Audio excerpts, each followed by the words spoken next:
no controle de tudo, amém? Quinta-feira que a irmã Sandra vai fazer isso. E assim, agradeço a rica oportunidade e as palmas para Jesus. Aleluia, Jesus. Glória a Deus, aleluia. Vem, Maria, louvar Senhor, aleluia, Jesus. Fazer aqui com São Deus tocar seu coração. Glória a Deus, aleluia. Você recebe do Senhor palmas bem alegre para Jesus, aleluia. Aleluia, Deus. Com meus olhos, que senão eu não enxergo.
Eu agora mesmo eu vim ali com meu esposo e eu vendo aquela mamãe com aquelas duas criancinhas. Como a mãe é de Deus mesmo, Deus é esse amor, esse poder de carregar seus filhos, né?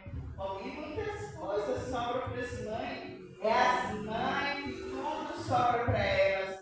E nesse tempo de férias, a minha oração é para as crianças, pelas mães, para que o Senhor venha dar paciência, para o Senhor venha dar força para elas suportar, porque não é fácil uma mãe com 2, 3, 4, 5 filhos sozinha. Quantas mamães sozinhas e tudo sobra para elas, muitas vezes sem emprego. Igreja, vamos pensar uns outros. E mulheres abandonadas, mulheres sofrendo, chorando. Muitas vezes as pessoas ainda pegam pedras para apedrejá-la. O Senhor Jesus nunca apedrejou ninguém. Vamos orar por elas, porque são mulheres ótimas, querendo ajudá-las, para que elas venham ser protegidas por Deus, para que elas venham trazer seus filhos para a casa do Senhor, porque sozinha para carregar a carga é difícil, igreja.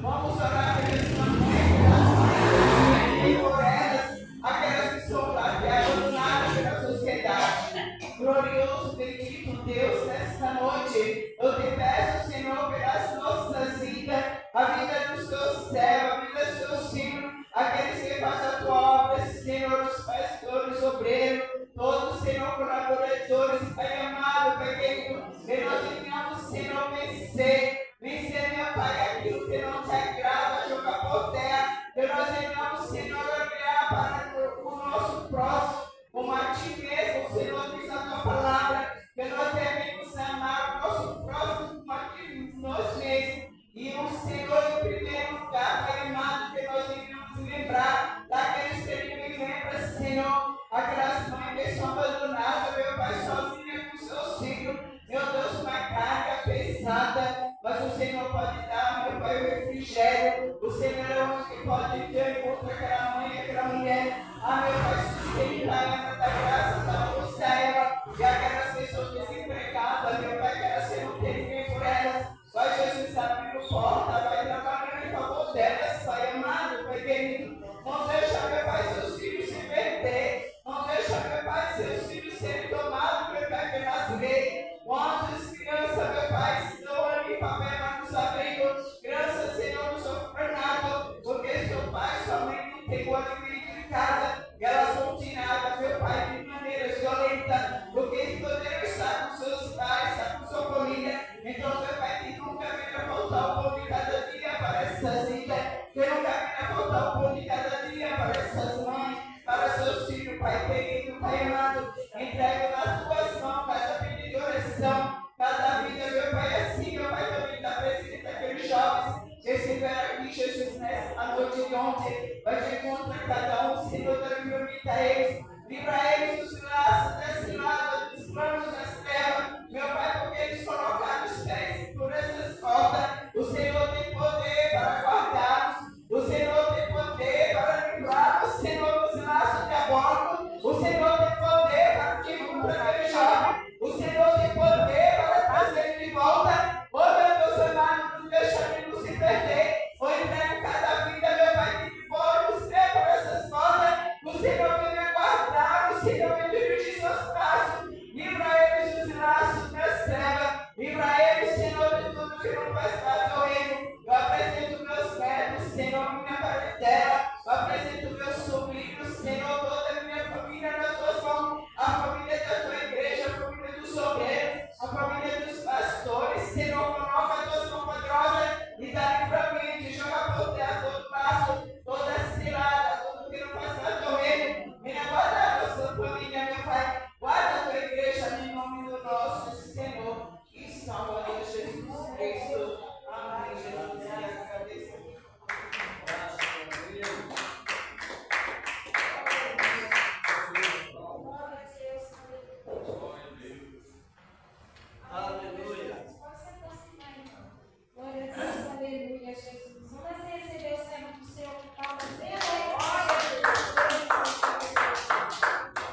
bem, não é? Interpretação de texto e interpretação de versículos. São um trabalho mais bem assim, condizente com o que a palavra diz, e para nós é tudo de importante. Senhor nosso Deus, nosso Pai Celestial, no nome do teu amado Filho Jesus Cristo, estamos, meu Deus, Senhor Pai, e pedindo que a tua palavra continua nos orientando, como tens nos orientado, Senhor amado, na virtude divina, Senhor, na tua santíssima palavra, com teu poder divino, santo e glorioso, e permanece em Cristo Jesus, teu amado Filho. Amém. E graças a Deus. Vamos, as irmãs que estão aqui na frente, vamos fazer esse trabalho preciso. Todo o trabalho de Deus é preciso, mas o trabalho, quem distribui a palavra, e aos que ouvem também a palavra, tem que estar no mesmo nível de entendimento e pensamento. A interpretação de textos ou a interpretação de versículos, ela é indispensável para nós que anunciamos a palavra e para também os que ouvem a palavra. Vamos analisar aqui algo, aqui no capítulo 17 do Evangelho de Lucas, e a partir do versículo 20. Glória a Deus. Interpretando a palavra de Deus. O Evangelho de Lucas. O médico Lucas. Capítulo 17. Vamos ver o que diz a palavra de Deus. São um texto, já vou adiantar, o texto ele está misturado com dois tipos de profecias. Por isso que eu estou referindo sobre a interpretação de textos. Às vezes um texto está misturado com dois tipos de profecias. Um fala de um assunto e outro fala do mesmo assunto no mesmo capítulo, ou no mesmo capítulo. E às vezes a gente não repara isso e nós estamos preocupados com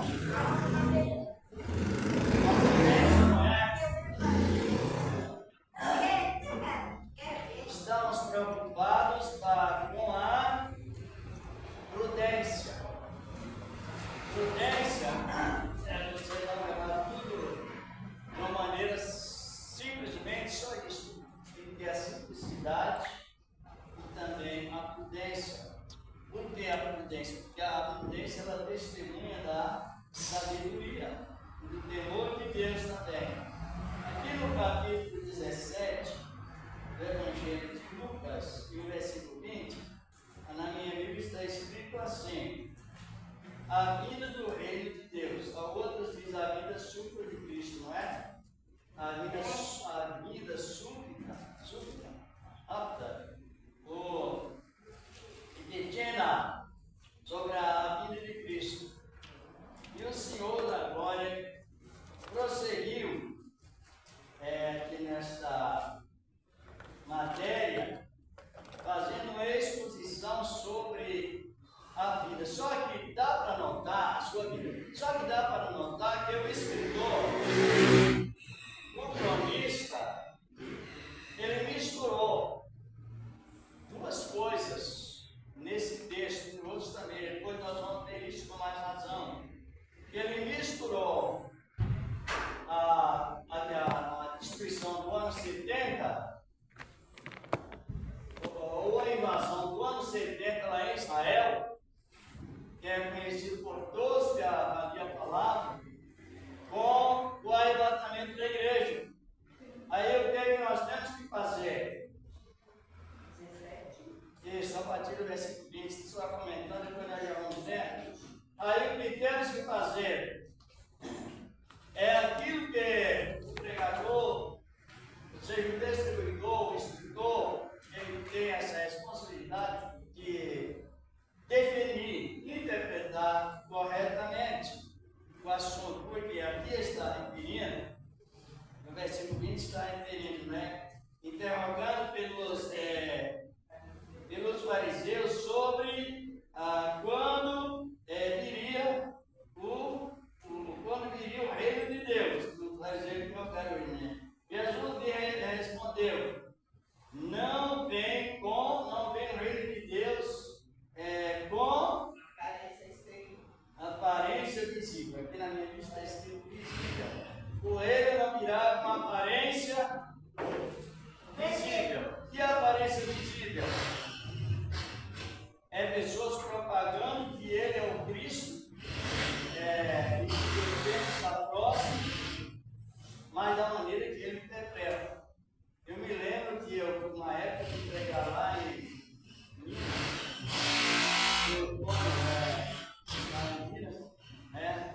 Teófilo Otônio, e lá tinha um homem, até que eu estava olhando com a minha esposa, lembra daquele homem que andava com 12 apóstolos? Isso. E naquela época ele estava lá em Minas. Andava ele com 12 apóstolos, dizendo que ele realmente era o Cristo. Você chegou a saber disso, não? Mas nem a aposta dele é mulher. Aí em Cristo assim usar uma coroa de macia, né, na cabeça. Isso. E ele dizia que era o Cristo, quer dizer, que era uma anunciação da vida de Cristo visível. Justamente isso. E tantas outras interpretações que surgem,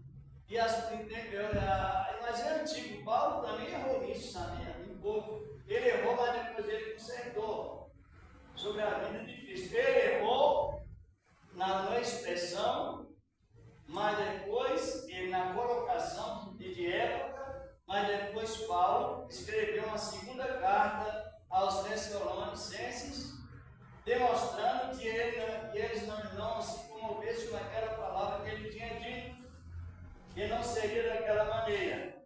Então ele errou, mas depois ele consertou, porque aquele erro de Paulo, cometido numa frase só, simplesmente assim: e nós verificamos vivos, seremos transformados. Ele colocou como a vida de Cristo estivesse ainda referente a antes da morte dele. E como isso foi feito notório, o povo tinha cuidado de aprender, muitos desprezaram gregos, muitos fizeram propriedades, outros não queriam mais progredir no progresso. Então houve um grande prejuízo naquela época, para quem não sabe, só por causa dessa frase. Agora, quando Jesus já preveniu que o reino de Deus não virá visivelmente, não virá visível, como está escrito, vamos analisando aqui a palavra de Deus, lei de Deus, né? Diz aqui a palavra de visível, né? E diz aqui a palavra do Senhor da glória, visível com aparência, nem dirão, eu aqui, eu ali, eu lá. Está, porque o reino de Deus está onde? Entre vocês, entre nós. Eu não sei como as pessoas colocam lá dentro dos milagres, dentro do sei de Deus, dentro de glória. Irmão, isso é uma blasfêmia contra a palavra. O reino de Deus está onde? Dentro de nós. Está dentro de nós. E quem são a igreja de Deus? Nós. Tem esse comentário. Exatamente. Por que a igreja somos nós? Por que nós somos templos de Deus? Porque Ele nos fez. Ele nos formou com as suas mãos. E as divisórias foram feitas por mão de homens. Por isso, nós vamos analisando bem o que diz a palavra. Ele vai ser ali, ver lá, né? Porque o reino de Deus está dentro de vós, né? E a seguir, dirigindo-se aos discípulos, e dizendo aos discípulos: virá o tempo em que chegaria ver um dos dias do Filho do Homem, não, do homem que não vereis. E vos dirão, eu aqui novamente, eu ali, não varres, nem os cigais, porque assim como um relâmpago fuzilando brilha de uma parte, de uma outra extremidade do céu, assim será também no seu dia, o Filho do Homem. Essa palavra do relâmpago, olha bem, ela precisa ser bem interpretada, porque para com a igreja, ele virá com voz de trombeta. Está aí em Tessalonicenses 4, 15, 16, 17. Ele virá com trombetas, virá com coral de anjos, dando o aviso que ele já veio, mas ficará nas nuvens. Só que depois de essa profecia desse relâmpago, que como relâmpago, é uma profecia direcionada a quem? A Israel. Quando ele, não sei se os irmãos estão compreendendo, estão? Não. Ou não? Sim. Porque ele virá com as nuvens para arrebatar a igreja dos estrangeiros, convertidos. Porque assim está escrito na sua palavra. Mas porque ele virá como relâmpago para Israel. Que no momento em que o anticristo estiver pronto para destruir Israel com todas as suas estratégias, seus esquemas montados, é um momento em que Israel clamará por Deus em Cristo e ele descerá rapidamente como um relâmpago e virá para livrar Israel das mãos do anticristo. Vocês não estão compreendendo ou não? Primeiro ele virá com voz, alarido festivo. Tem Tessalonicenses 4, né? Já foi citado até 16, 17. E depois ele virá com no momento em que Israel estiver santificado pelo anticristo, a ponto de ser sucumbido. Nós já tivemos esse comentário, mas eu vou analisar novamente. Olha, o anticristo não está reinando mundialmente por qual motivo? Por causa da igreja. Depois a igreja será aí o anticristo se estremece para reinar. Mas qual é a outra empreendimento? Israel. Os dois profetas. 11 de Apocalipse. Os dois profetas. Então não impede que o anticristo reine. Porque aonde o anticristo quer implantar o seu reino? Lá em Jerusalém. Isso. E vemos que o Vaticano ele está distante de Jerusalém, mais ou menos quase 1.000 quilômetros, 900 metros da circunferência. Quase 1.000 quilômetros. Quase um quilômetro. Ou quase 900 metros, não, quase mais de 900 metros, não, quase 9 quilômetros. Mais longe do que isso. Jerusalém está. Veja bem. E Jerusalém de Roma. E de lá é que eles vão controlar a questão. Lá adiante foi outros paralelos, e os paralelos são operadores. Mas o eixo está lá. Os irmãos se lembram que nós tivemos um comentário do capítulo 2 de Daniel. Se lembra ou não?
salvá-la. Diz aqui a palavra. E digo-vos que naquela noite, é aqui que entra a interpretação. Naquela noite, o quê? Aqui não dá, porque vamos terminar a leitura, não é? Digo-vos que naquela noite, 2 estarão numa cama, um será tomado e outro será deixado. 2 mulheres estarão juntas, moendo, e uma será tomada e deixada a outra. E 2 estarão no campo, um será tomado e outros serão deixados. Aí já mudou o texto. Por isso que eu estou questionando sobre a interpretação do texto. Vai falando do arrebatamento, de repente muda. Você já descobriu, não? Essa mudança? Daqui a pouco nós vamos avaliar ela, essa mudança. Olha bem o que diz a palavra. E outro será deixado. Versículo 37. Né? Teve esse comentário lá na escola. Aí um aluno falou assim que acho que é um povo aí que eles dormem separados da mulher, né? Porque quando Jesus vinha, um ficar e o outro subir. Porque aqui é que é o perigo de entrar a heresia. Aí o professor falou assim, mas quando a gente casa não é uma só carne? Então não tem como, né? Por isso que nós estamos referindo à interpretação de textos, porque a heresia é perversão, perverter, corromper. E a heresia também é pecado de iniquidade. E a iniquidade é o pecado contínuo que você nunca se recupera porque não reconhece para denunciar. É nesse texto que ele faz um comentário, faz uma advertência sobre Sodoma e Gomorra, sobre Ló, sobre Noé. É uma advertência para que nós estejamos todos os dias, durante 12 horas do dia, sempre pedindo a Deus perseverança e observando os reparos dos nossos pais para estar sempre conciliando conosco, com Deus conosco e com o próximo. Mas aqui entra essa parte. Como se interpreta essa parte? É participar aí. Participa aí. Não jeito. Olha, termina a leitura então.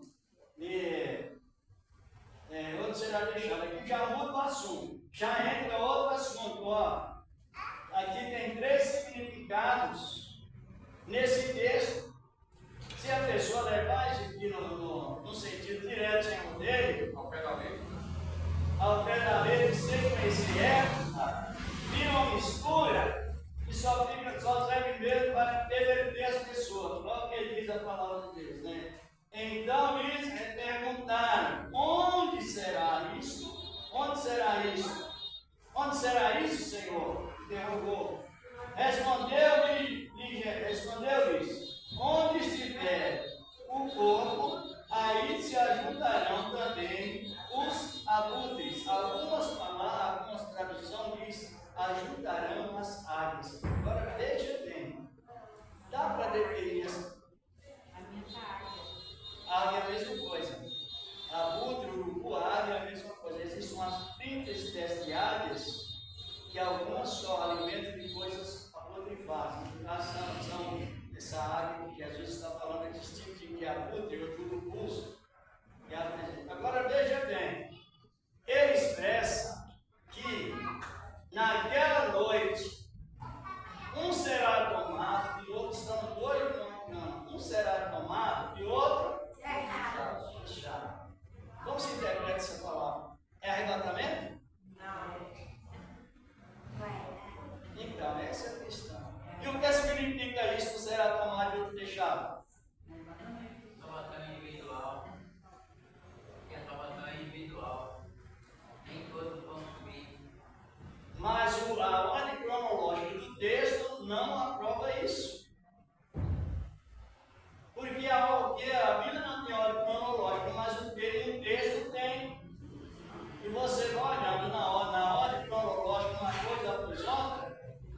pegavam os mais poderosos e deixavam os mais pobres. É uma cultura de guerra, irmãos. É cultura de guerra. Pode ver que, estou só citando para ganhar mais tempo, mas no capítulo 7 do livro do profeta Zacarias, houve a leva do primeiro ano, do quarto ano, do quinto ano, do sexto ano. Cada tempo, o rei Nabucodonosor levava um grupo de pessoas e deixava outros. Os romanos, quando invadiam uma nação, eles levavam os mais poderosos e deixavam outros para trás, para depois cuidar de alguma coisa, assim por diante. Então, essa profecia de Cristo, por que a história dele que ela está misturada? Quando ele diz, naquela noite, invasão romana. Não, capítulo 24 fala sobre o arrebatamento.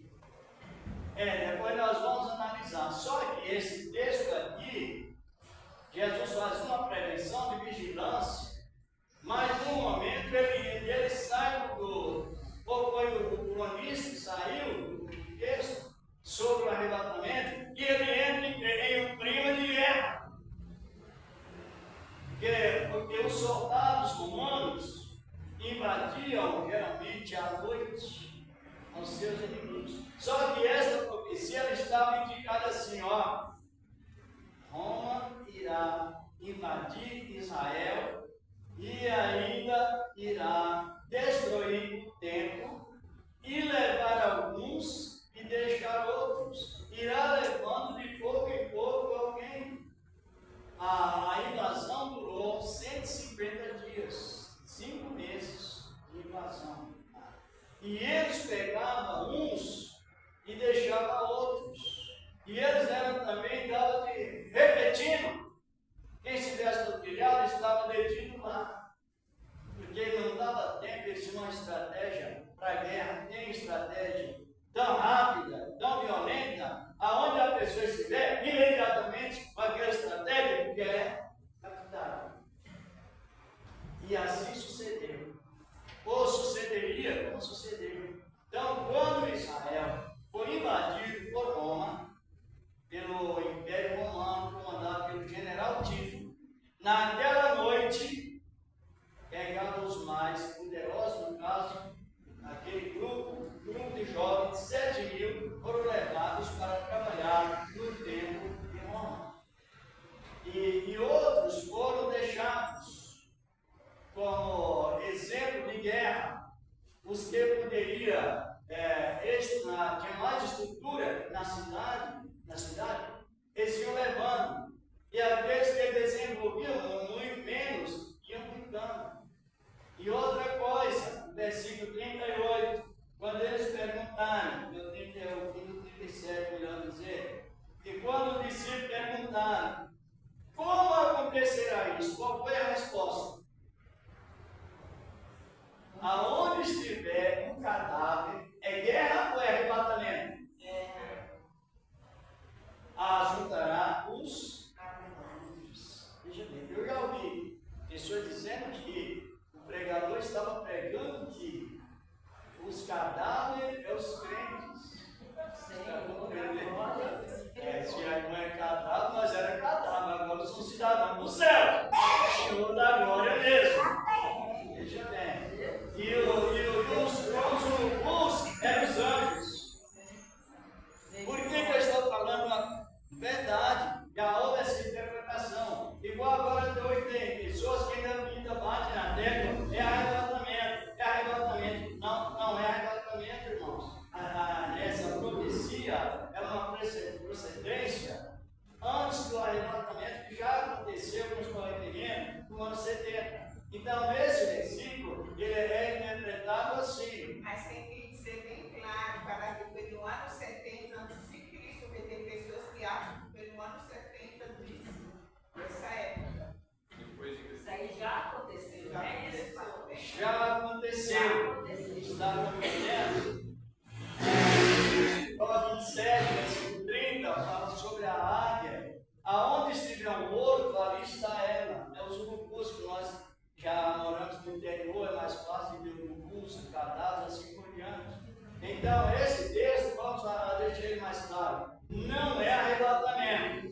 Naquela noite, não é a noite de arrebatamento. Foi uma época de guerra, que um seria tomado, foi tomado e outro deixado. Era a cultura de guerra que eles usavam naquela época. Vamos conhecer esse contexto para o Evangelho de Mateus. Ainda dá tempo, abre as nossas Bíblias, vamos abrir no capítulo 24, do Evangelho de Mateus, versículo. Então, é a apresentação que o senhor está falando aí, no capítulo 24, está dizendo sobre olhar para a figueira, olhar para Israel. Isso. Depois de todos esses sinais, ainda Deus manda olhar lá na frente, analisando isso. Então, começa assim, vocês vão aí para aparecer para nós, no versículo 24, versículo 20. Com 20 até o 23, depois eu falo da leitura do 24 ao 28. E orai para que a vossa fuga não aconteça no inverno nem no sábado, porque haverá então grande aflição, como nunca houve desde o princípio do mundo até agora, nem tampouco há de haver. E se aqueles dias não fossem abreviados, nenhuma carne se salvaria, mas por causa dos escolhidos serão abreviados aqueles dias.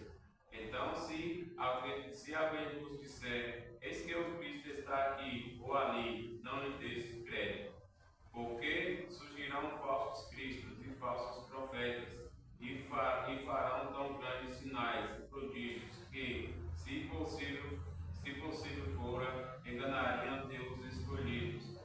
Eis que eu vos digo.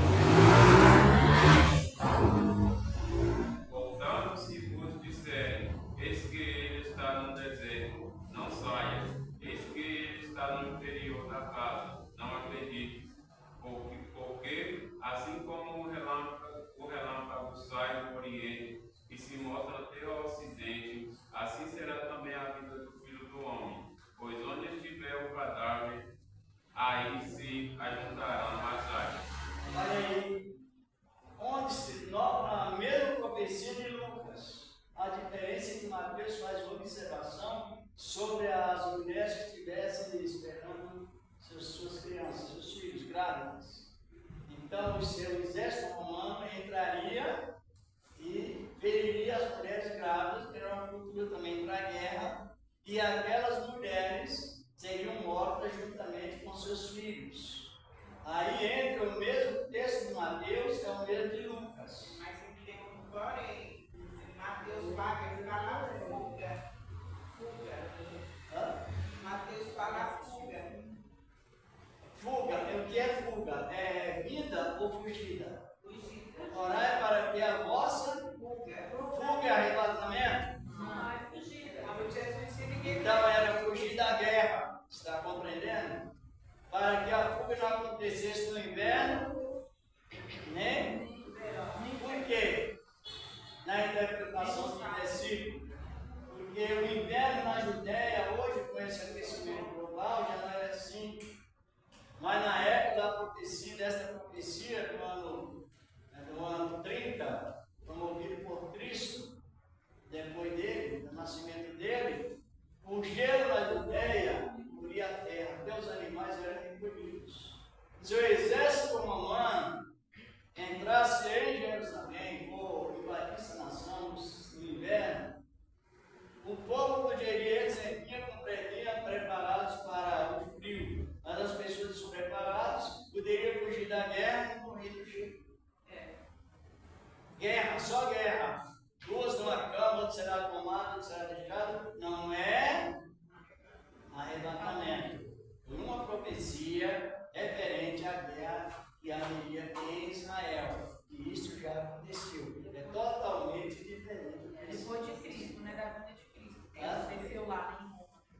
O que aconteceu lá foi depois de Cristo. Sim. 70 anos depois do nascimento de Cristo. E ele profetizou no ano 30. Foi o ano do seu ministério até o ano 33. E ele profetizou.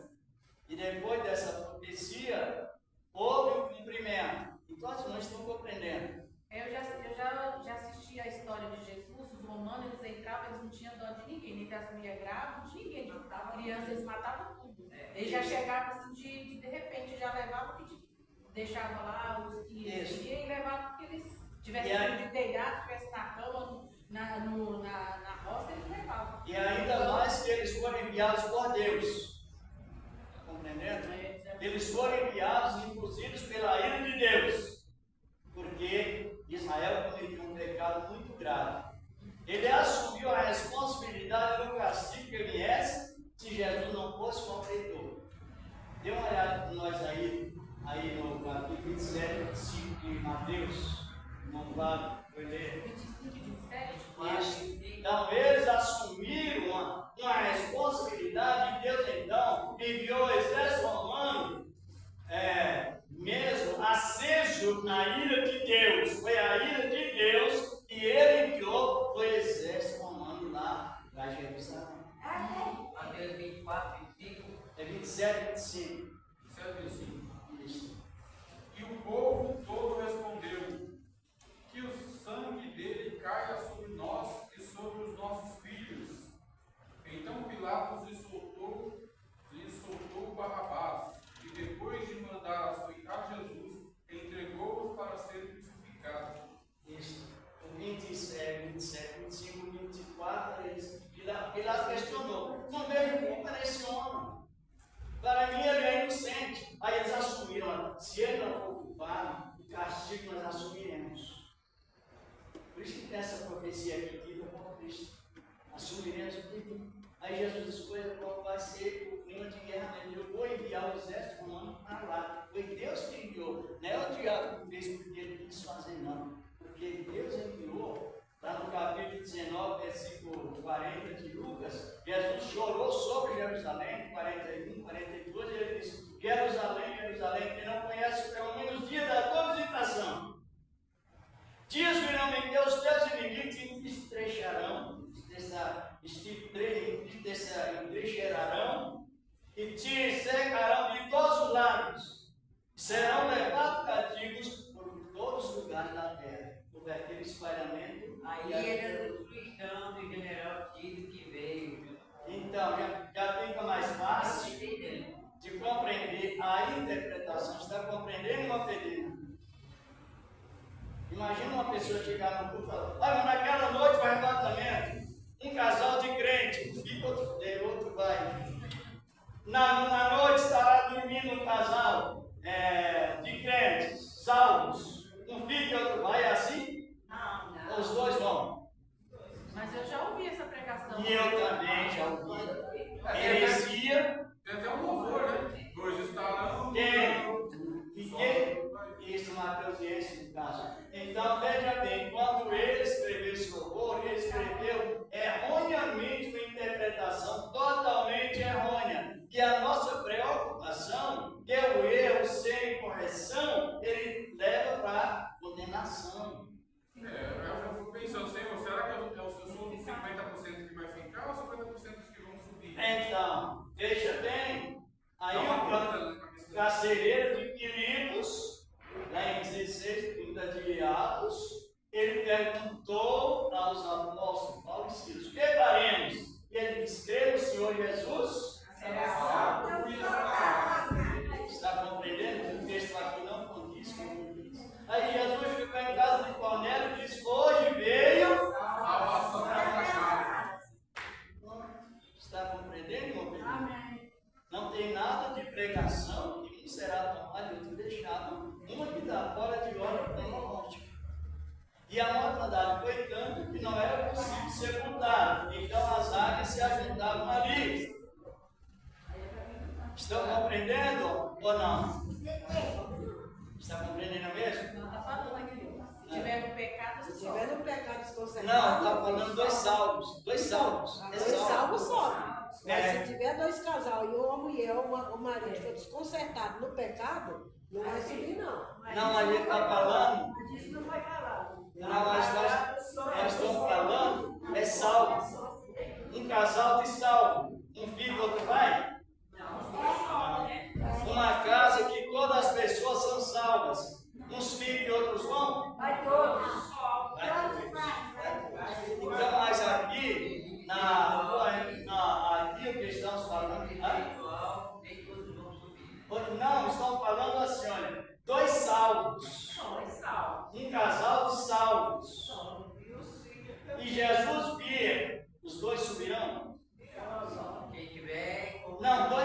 salvos do casal. Foi salvo. Sobe os pais e os filhos. Se está salvo, vai subir, lógico. Os salvos subirão.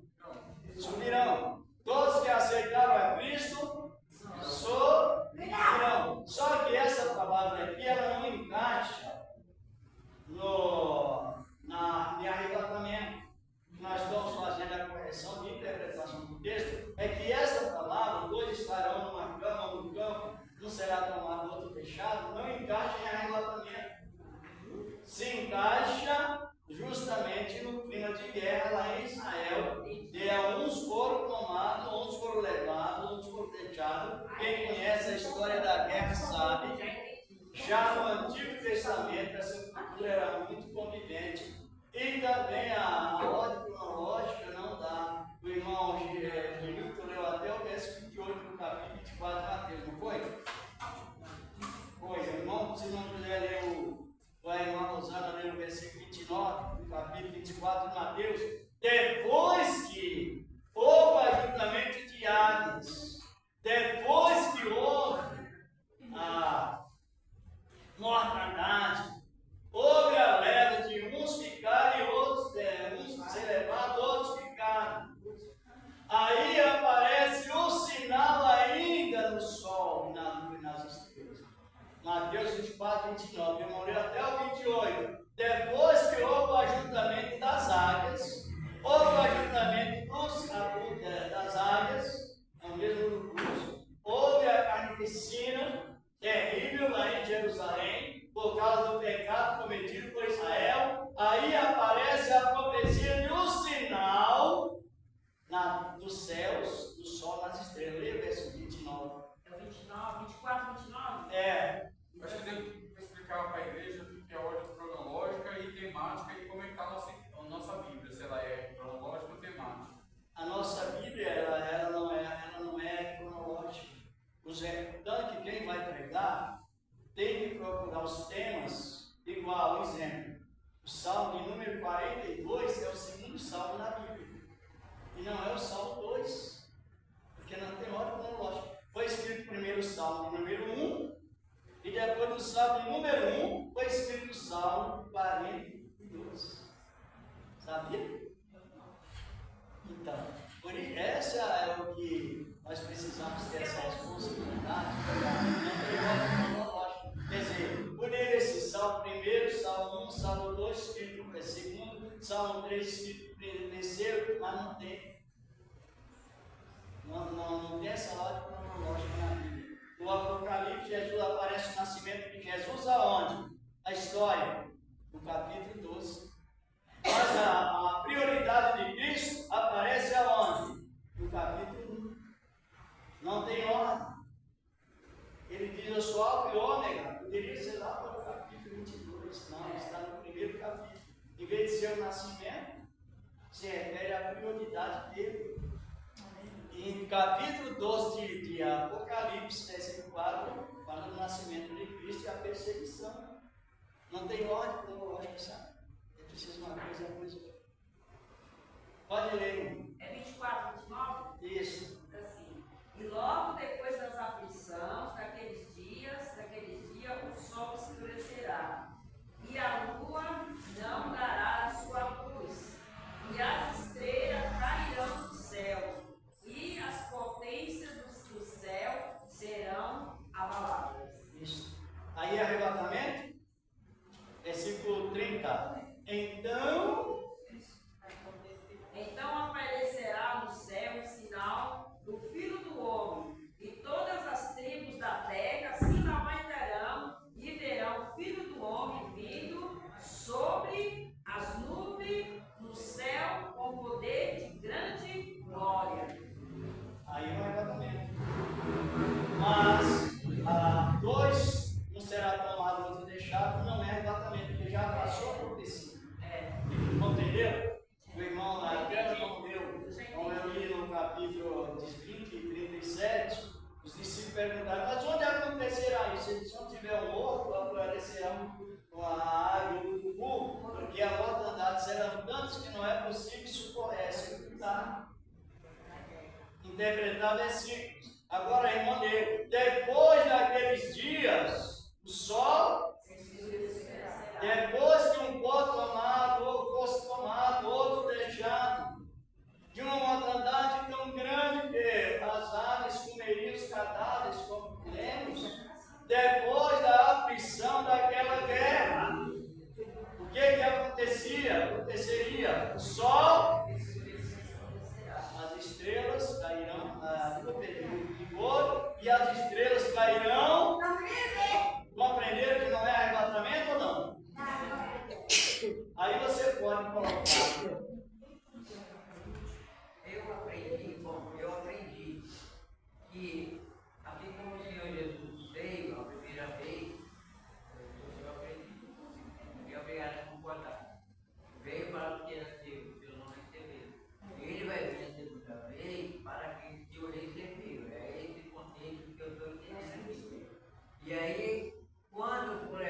período da grande tribulação, quando estiver findando o período da grande tribulação, Jesus vem, é o que eu entendo que tem que ter. Estou duvidando do Senhor, não me perdoa.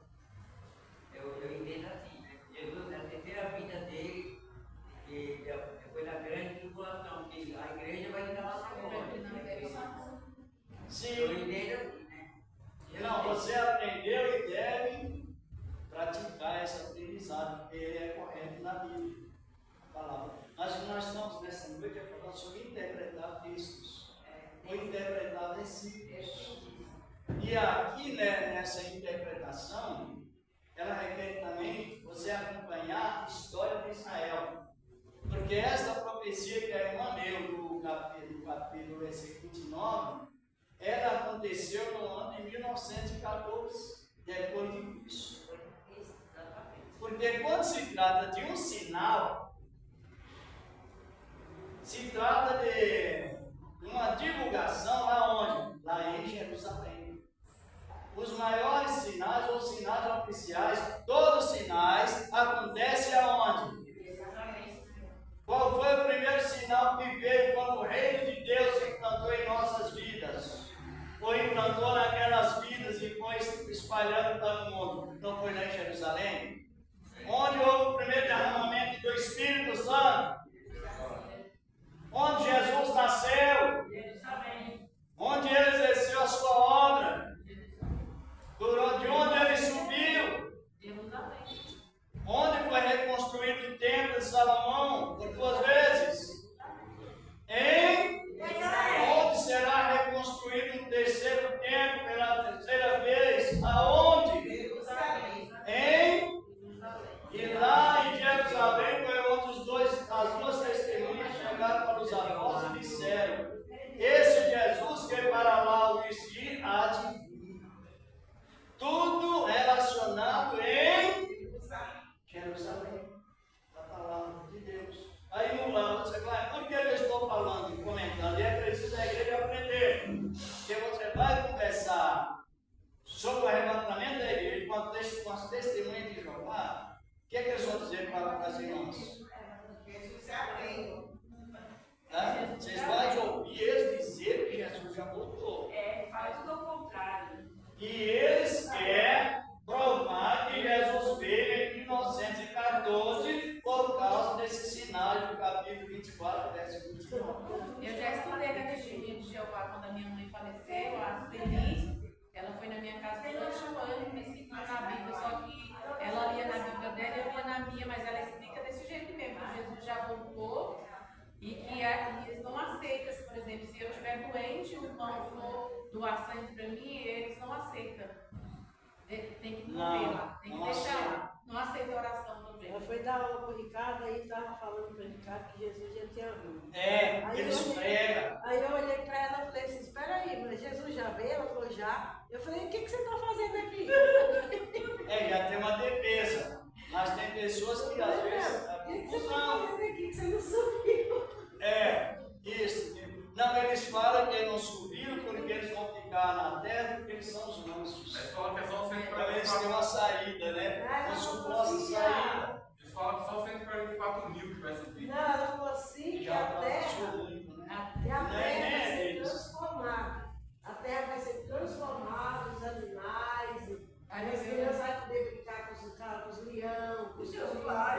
Não, isso vai ser tudo humano. Isso vai acontecer no milênio. E eles não subiu. Por isso que eles ficaram. Mas aí nós já temos essa matéria, no milênio vai acontecer. Crianças brincando, jovens com idade de 100 anos ainda tem a fisionomia de jovem.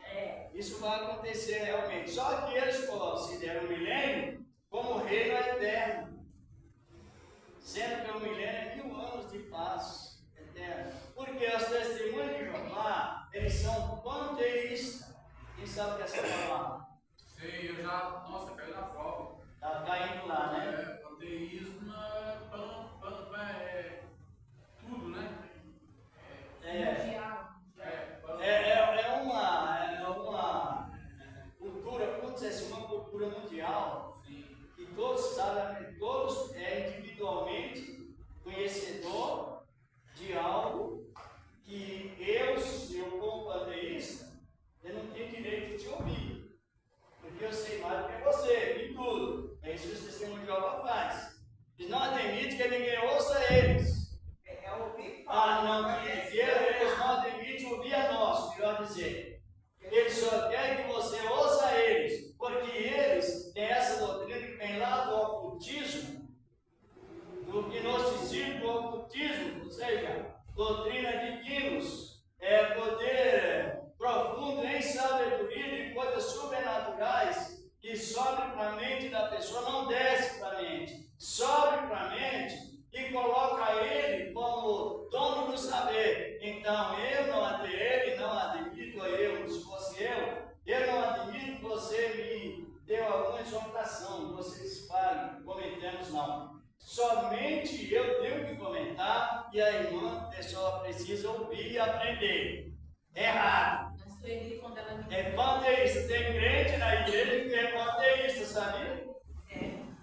É isso. E nas igrejas de Deus tem crente panteísta. Ele não quer te ouvir, não quer comentar, não quer relacionar, porque ele acha que sabe de tudo. É panteísta essa doutrina. Mas a Sueli, quando ela me ensinou, ela me ensinava, mas Deus me deixava eu confundir. Porque Deus, quando ela saía, eu lia na Bíblia o que era realmente, que ela falava comigo que a gente podia beber vinho, que não era pecado, era isso que não era pecado. A única coisa que ela me ensinou que eu não chorasse pela minha mãe, que a minha mãe já estava adormecida. E ela não ia escutar eu falar com ela. Não, porque eles pregam que não existe inferno. Os testemunhos de Jeová, eu estou falando sobre seitas e heresias, perder peso da fé. É um ramal do adventismo. E toda seita, ela tem um profeta.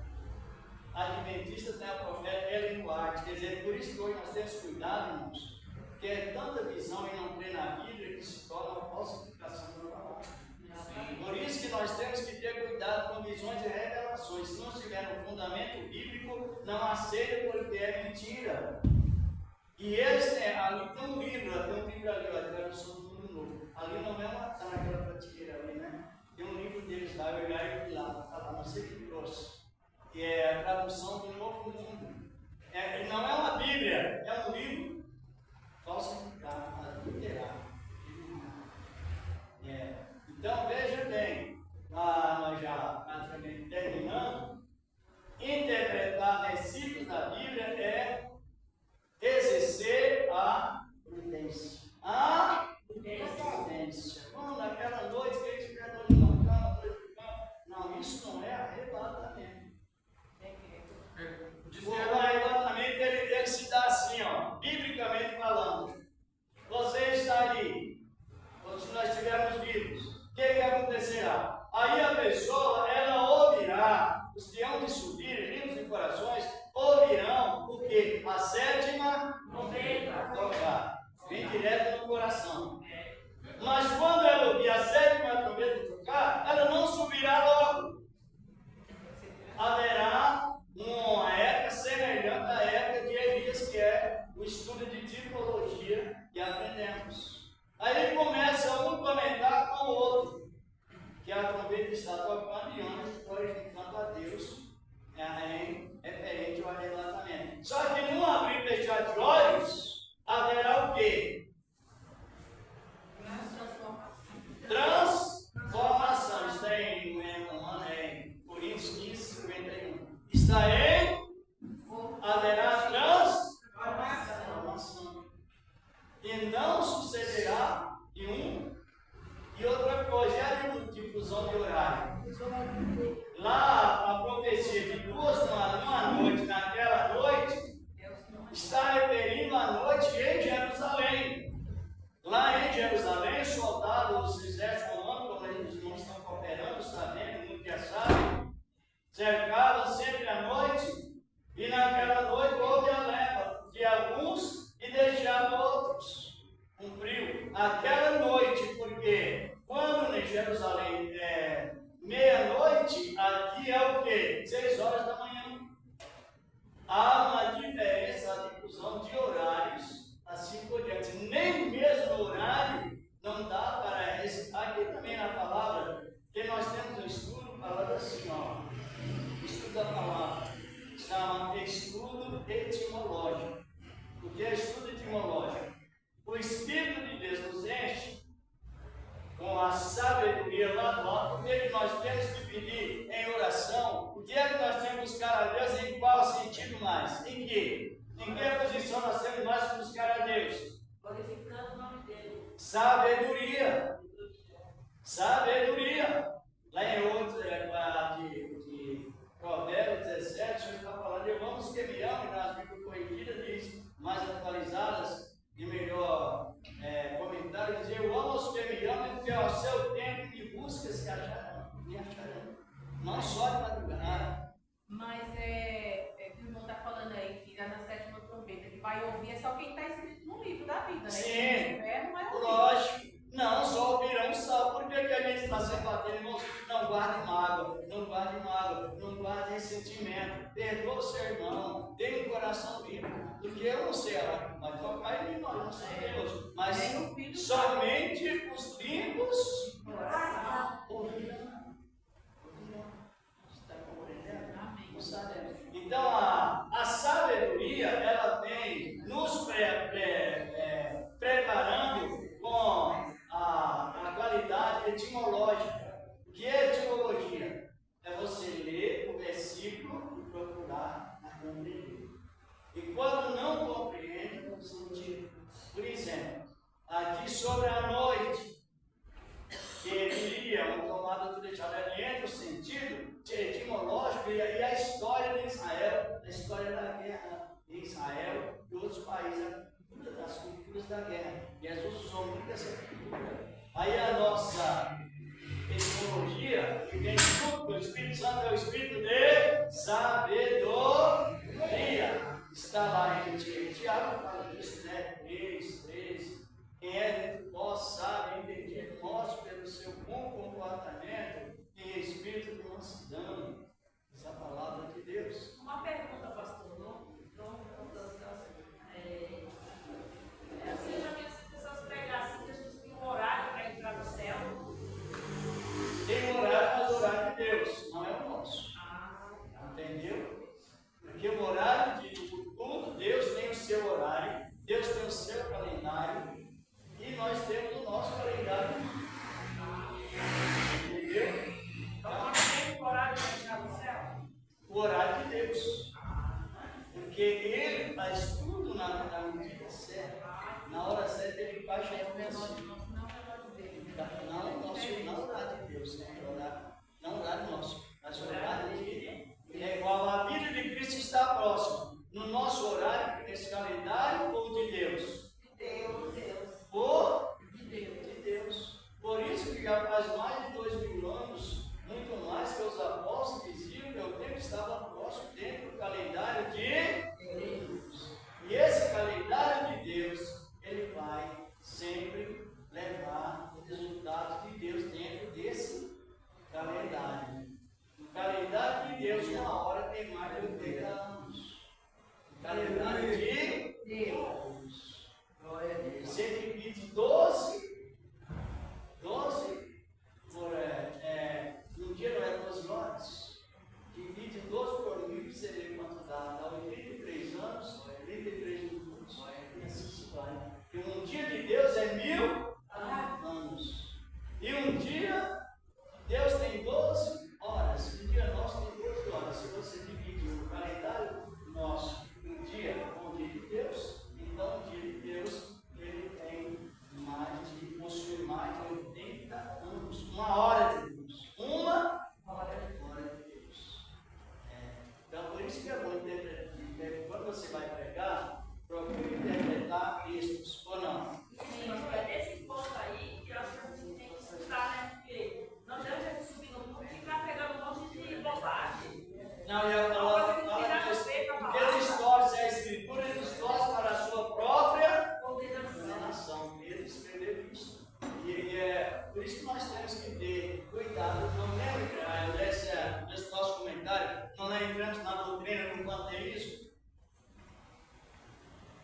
pessoas que aquela identidade, aquela comunidade tão educada, mas tão bem recepcionista com as pessoas, mas é falso.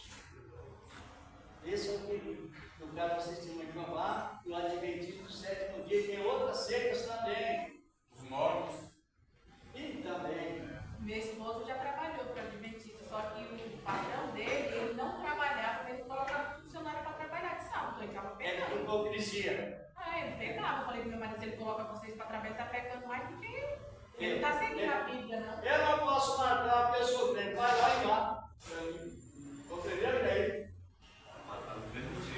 Então, pior. Dois assassinos, ele está mandando matar e falou, né? Exatamente, é a hipocrisia. Eu trabalhava com umas adventistas, Maria, hoje você fala minha folga. Aí eu ia trabalhar porque ela não podia trabalhar na sexta-noite. Eu não gosto de falar isso, mas eu encontrei uma adventista no ônibus e ela falou assim: por que você não guarda o sábado? Aí eu falei para ela: por que certa vez para terminar cortadinho lá em cima? Tão cortadinho.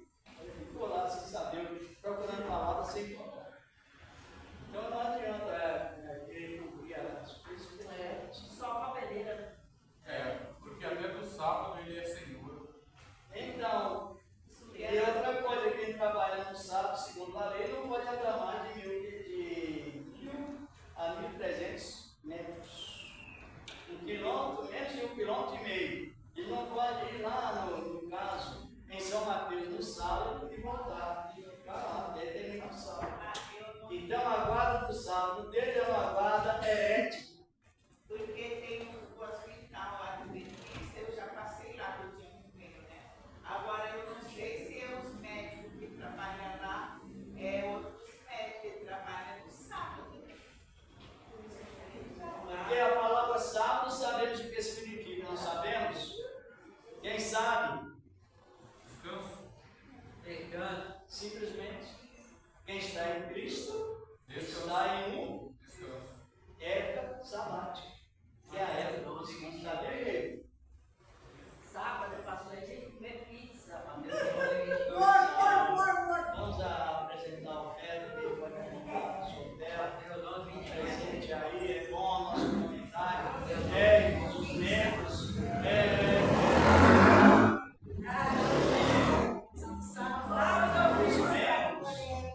se todos os membros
bíblica para que nós aprendamos prudência.